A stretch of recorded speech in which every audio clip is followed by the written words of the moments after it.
The day my father was buried, I thought I had already lost everything. The house was quiet for the first time in my life. The guests had gone home. The flowers were beginning to fade. My stepmother sat in the living room, pretending to cry, while my stepbrother avoided looking at me altogether. I remember standing by the window, staring at the rain. My father had always told me, no matter how dark the day feels, the truth always finds its way into the light. Back then, I thought he was talking about life. I had no idea he was talking about us. Just as I was about to leave, our family lawyer walked through the front door, carrying a small brown envelope. It looked old, worn around the edges, as if it had been waiting for years to be opened. He looked directly at me. "I've been instructed to give this to you," he said quietly. "Your father made me promise that no one else would ever read it first." My stepmother immediately stood up.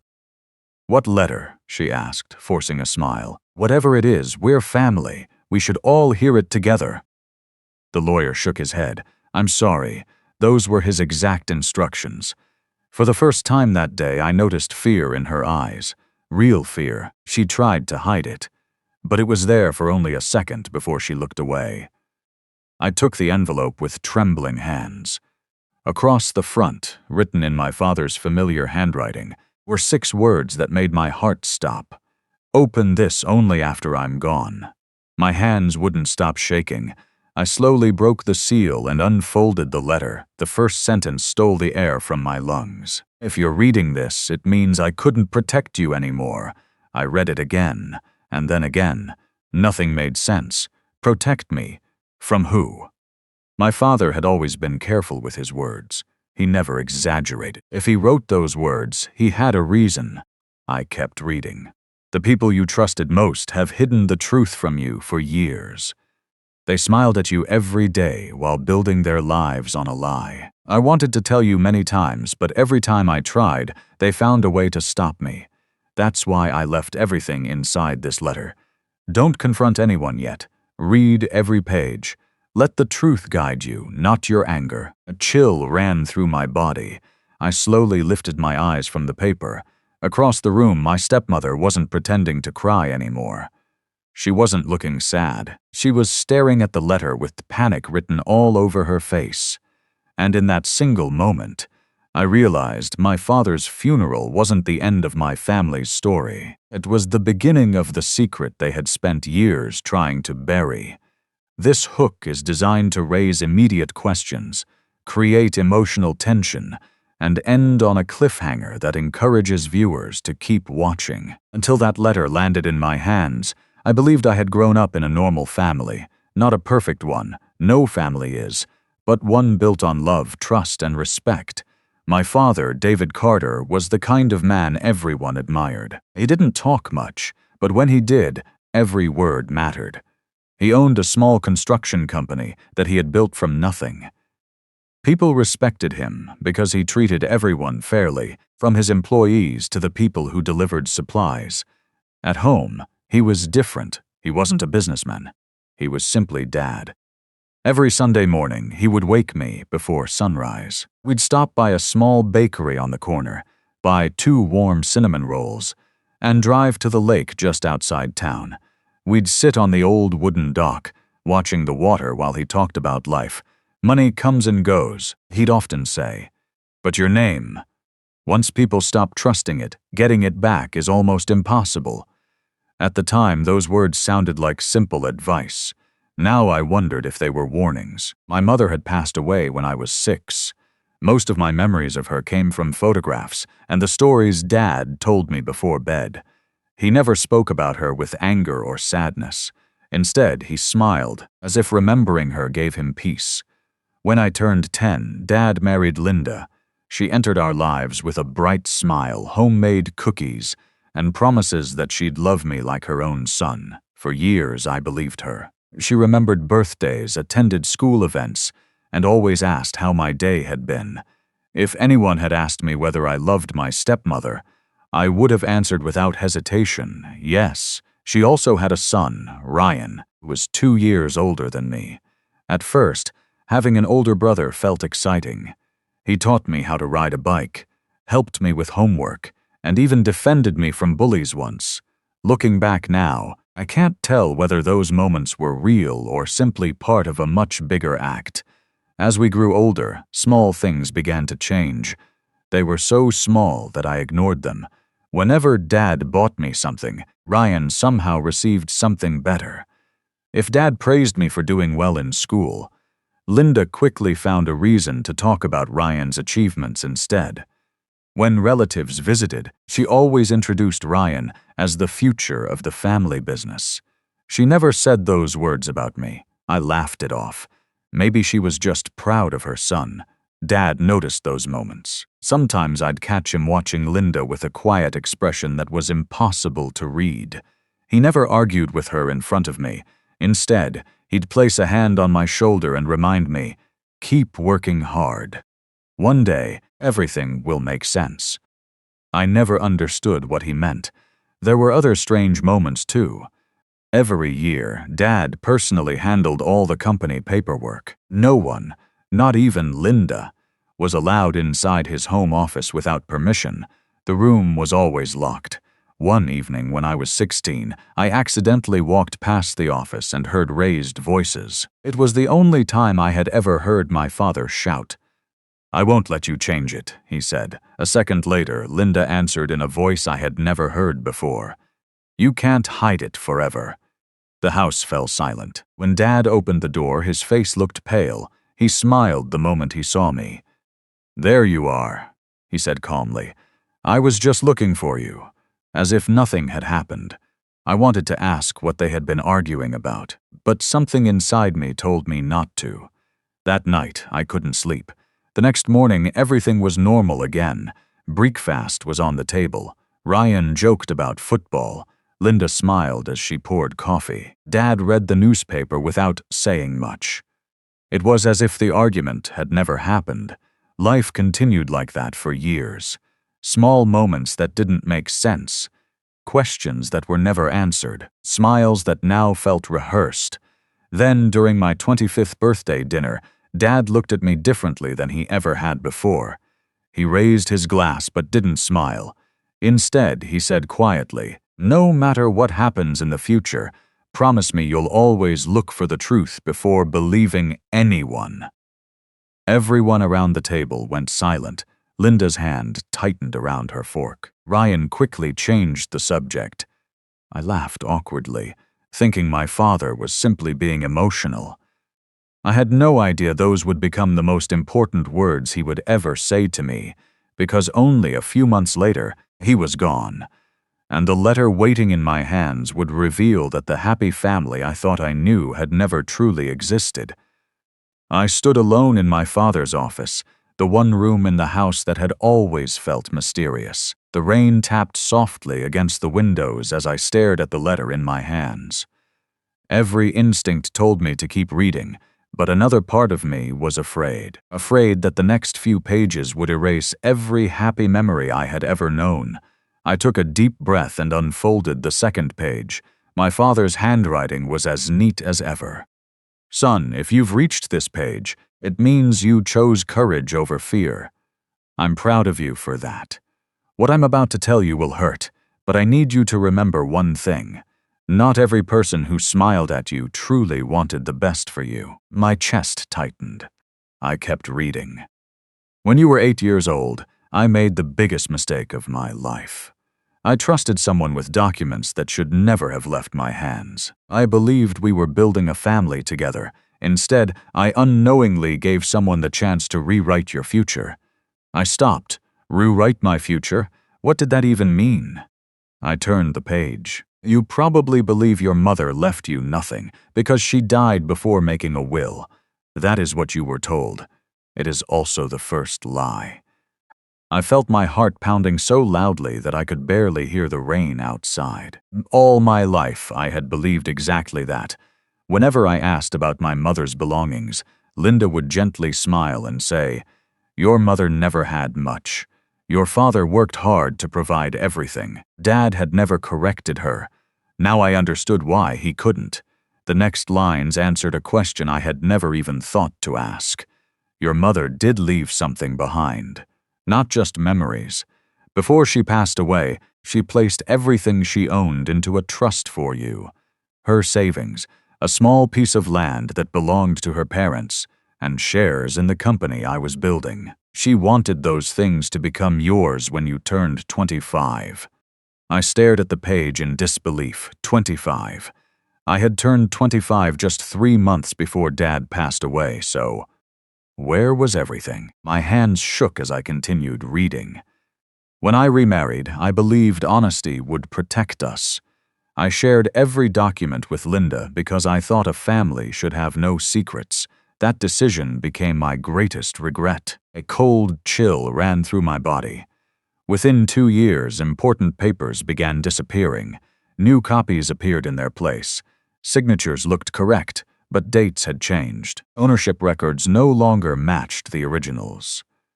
By the time I realized what had happened, proving the truth had become almost impossible. My mind raced. No, that couldn't be true. Linda had always acted kind. Ryan had always called me his little brother. Had all of it been an act? I reached the final page of the letter and noticed something folded inside. It was an old photograph, Dad, my mother, and me as a baby. On the back, written in my mother's handwriting, were the words, "No matter what happens, our son deserves the truth." I could barely breathe. Tears blurred my vision. For years, I had looked at framed family photos without realizing the most important one had been hidden away. Dad continued in the letter. I wanted to confront them many times. More than once, packed every document into a briefcase, ready to meet my lawyer. Somehow, every time they found out, they begged, cried, apologized, and promised they would make things right. I believed them because I wanted peace inside this family. I lowered my head. That sounded exactly like my father. He always believed people could change, even when they didn't deserve another chance. If you are reading this, then I finally accepted a painful truth. Some people don't protect a family. They protect their own interests. I couldn't leave this world without giving you the chance to learn what really happened. Then came the sentence that made my blood run cold. The papers you are looking for are not inside this house anymore. Years ago, I hid copies somewhere no one would ever think to search. The key to finding them is something only you and I shared. I frowned. Only Dad and I shared? I read the sentence again. Then another memory flashed into my mind. Every Sunday, the lake, the old wooden dock, the small metal box Dad had buried beneath one of the loose boards when I was a teenager.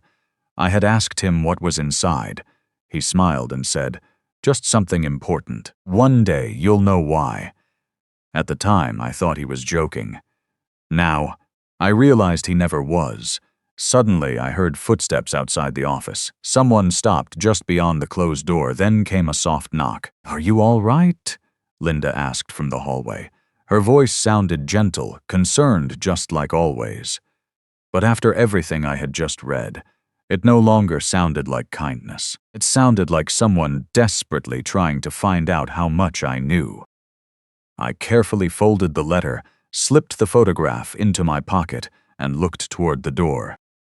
For the first time in my life, I wasn't wondering whether my stepmother was hiding something.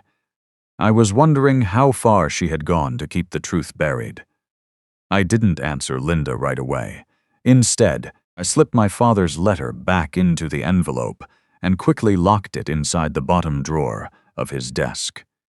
I wiped the tears from my face, took a deep breath, and opened the office door. Linda stood there with the same gentle smile she had worn for years. "There you are," she said softly. "I was getting worried. You haven't eaten anything all day." "I just needed a little time," I replied. She reached out as if she wanted to hug me, but something inside me told me to step back. It wasn't anger, it was instinct. For the first time, I didn't see the woman who had helped raise me. I saw someone my father had warned me about. She studied my face carefully. "Was there anything unusual in that letter?" she asked, trying to sound casual. I forced a tired smile. "No, Dad just wanted to tell me he loved me." The tension in her shoulders disappeared almost instantly. "Oh," she whispered, That sounds like him. She smiled again and walked downstairs. I waited until I heard her footsteps disappear before quietly closing the office door. She had just confirmed something without realizing it. She was afraid of that letter. The next morning, I drove to the lake. It had been months since I'd visited, but nothing had changed. The water was still calm. The old dock still stretched across the lake, weathered by time. Every Sunday morning of my childhood came rushing back, Dad sitting beside me, coffee in his hands, a peaceful smile on his face. I walked to the very end of the dock. Then I remembered, when I was 15, one of the wooden boards had become loose. Dad had refused to let anyone repair it. It reminds me that some things should stay exactly where they belong, he'd said with a smile. At the time, I thought he was talking about the dock. Now I knew he meant something else. I knelt down and carefully lifted the loose board. Underneath was a small metal box covered in dust. My heartbeat quickened. It was still there. The lock had rusted over the years, but after a few minutes I managed to open it. Inside were several sealed folders, a flash drive, a small notebook, and another handwritten note from my father. If you found this, then you trusted your own heart instead of anyone else's. Good. The truth is waiting inside these folders. I opened the first folder, property records. The dates immediately caught my attention. According to the official documents I had seen after Dad's funeral, our family home had been transferred into Linda's name only 5 years ago. But these copies told a completely different story. The original papers clearly stated that the house would always belong equally to my father and me. Someone had changed everything.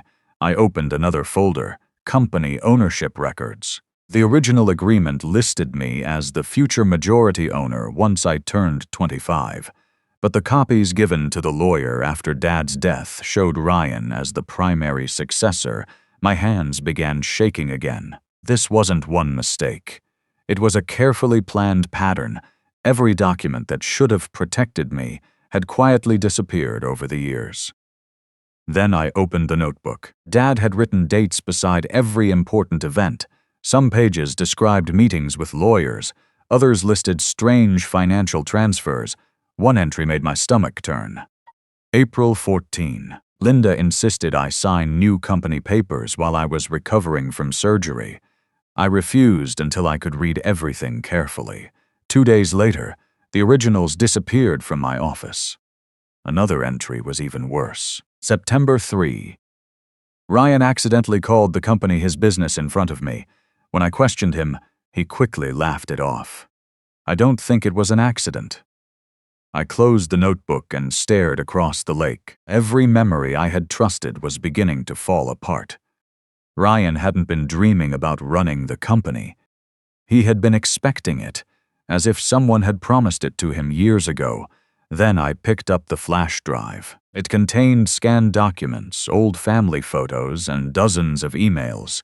One email froze me in place. It had been sent nearly 7 years earlier. The sender was Linda. The recipient's name had been deleted, but the message remained. Don't worry, he still believes everything belongs to both boys. By the time he realizes what's changed, it'll be too late to fix it. I read the message again. There was no misunderstanding, no innocent explanation. She had known exactly what she was doing. I felt anger rising inside me, stronger than anything I had ever experienced. I wanted to drive home that very second. I wanted answers. I wanted the truth. Then I remembered my father's words. Don't let anger guide you. Let the truth guide you. Slowly, I took a deep breath. He was right. If I confronted them now, they would deny everything. They would destroy evidence. They would prepare new lies. No, I had to be patient. I packed every document back into the metal box and placed it inside my car. As I closed the trunk, my phone rang. The caller ID showed Ryan. I answered. Hey, he said cheerfully. Mom's making dinner tonight. She was wondering where you disappeared to. His voice sounded so normal, so relaxed, as if nothing had happened. I'll be there, I replied calmly. Good, he said. There's something important we all need to discuss. He hung up before I could ask what he meant. I looked back at the peaceful lake one last time. For years, my father had hidden the truth beneath that old dock. Now it was my turn to protect it, because I had a feeling that whatever Ryan wanted to discuss over dinner, it wasn't a coincidence. Somehow, they already suspected I had started putting the pieces together. The drive home felt longer than usual. The metal box rested in the trunk of my car, but it felt much heavier than a few folders and an old notebook. It carried the weight of every lie I had believed for nearly 20 years. As I pulled into the driveway, I noticed Linda standing by the front window. The moment my car stopped, she stepped away from the curtain, pretending she hadn't been watching for me. She was nervous, and now I knew why. The dinner table looked exactly as it always had. Linda had cooked my father's favorite meal, though he wasn't there to enjoy it anymore. The empty chair at the head of the table made the silence even harder to ignore. Ryan smiled as I walked in. "There he is," he said. "We were starting to think you'd disappeared. I just needed some fresh air." Linda placed a plate in front of me. "You've been through so much," she said gently. "Your father wouldn't want you to carry all this pain alone." For years, those words would have comforted me. Now they sounded rehearsed, almost practiced. Nobody spoke much while we ate. Every few seconds, I caught Linda looking at me. She wasn't looking with kindness. She was studying me, trying to figure out whether the letter had changed anything. Finally, Ryan cleared his throat. "So," he began casually, "I've been thinking about the company. I looked up." "What about it?" He leaned back in his chair. Dad always wanted someone responsible to run it, someone who already understands the business. I didn't answer. He continued. "I've practically been helping him for years. It only makes sense if I take over officially." There it was, the confidence. He wasn't asking. He was announcing it. Linda nodded in agreement. "Your brother is only thinking about protecting your father's legacy," she said softly. "Running a company isn't easy." I almost laughed. Just yesterday, I would have believed every word. Now, I remembered the original ownership papers hidden inside the metal box. According to my father, the company had always been meant for me.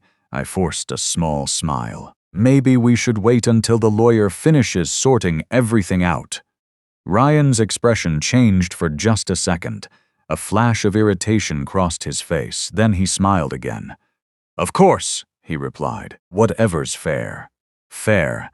That word echoed in my mind long after dinner ended. Later that night, I couldn't sleep. Instead, I opened my father's notebook again. One page contained a list of names. Some had check marks beside them. Others had question marks. At the top of the page, Dad had written, "People who know pieces of the truth." The first name belonged to Mr. Harris, Dad's oldest employee. He had worked beside my father for more than 30 years. If anyone knew what had happened inside the company, it would be him. The next morning, I drove straight to the office. Mr. Harris looked surprised to see me. "I'm sorry for your loss," he said quietly. "Thank you." I hesitated before asking, "Can we talk somewhere private?" A few minutes later, we were sitting in Dad's old workshop. The smell of wood and fresh paint filled the room. I showed him the photograph from the letter. His eyes widened.